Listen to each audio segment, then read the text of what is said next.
के कौमी national research centre बराए एपिडेमियोलॉजी और माइक्रोबायोलॉजी ने कोरोना वायरस की वैक्सीन तैयार कर ली है। इंस्टीट्यूट के डायरेक्टर वादिम तारासोफ का कहना है कि अगले हफ्ते से वैक्सीन के क्लिनिकल टेस्ट शुरू किए जाएंगे।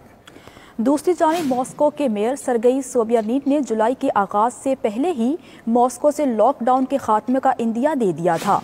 रूस से अहम खबर शामिल कर रहे हैं कि रूस के गामली नेशनल रिसर्च सेंटर बराए एपिडेमियोलॉजी और माइक्रोबायोलॉजी ने कोरोना वायरस की वैक्सीन तैयार कर ली है।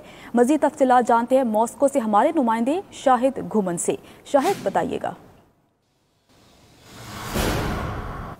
जी बिल्कुल, रूस के गमेली नेशनल रिसर्च सेंटर बराए एपिडेमियोलॉजी और माइक्रोबायोलॉजी ने कोरोना वायरस की वैक्सीन तैयार कर ली है। इंस्टीट्यूट के डायरेक्टर वादिम तारासोफ ने कहा है कि अगले हफ्ते से आम आवाम पर इस वैक्सीन के क्लिनिकल टेस्ट शुरू किए जाएंगे और रजाकाराना तौर पर इस टेस्ट का हिस्सा बनने वाले अफराद को फी कस 1 लाख रूबल यानी $1450 मुआवजा दिया जाएगा। मॉस्को के मेयर सरगई सोबियानीट ने कहा है कि जुलाई के आगाज से पहले ही मॉस्को से लॉकडाउन को खत्म किया जा सकता है। उन्होंने कहा है कि 8 जून से मरहलावार शेड्यूल के तहत पाबंदियों में मजीद नरमी की जा सकती है। रूस में गुज़श्ता 24 घंटों के दौरान कोरोना वायरस से मजीद 169 अफराद हलाक जबकि 8,831 अफराद इससे मुतासर हुए हैं। दारुल हुकूमत मॉस्को में कोरोना वायरस के मरीजों की तादाद 1,89,214 हो चुकी है जबकि 2,749 अफराद इससे हलाक हो चुके हैं। इस तरह रूस भर में मुतासरा मरीजों की कुल तादाद 4,41,108 जबकि मरने वालों की कुल तादाद 5,384 हो चुकी है और अब तक 2,04,623 अफराद सेहतयाब हो चुके हैं।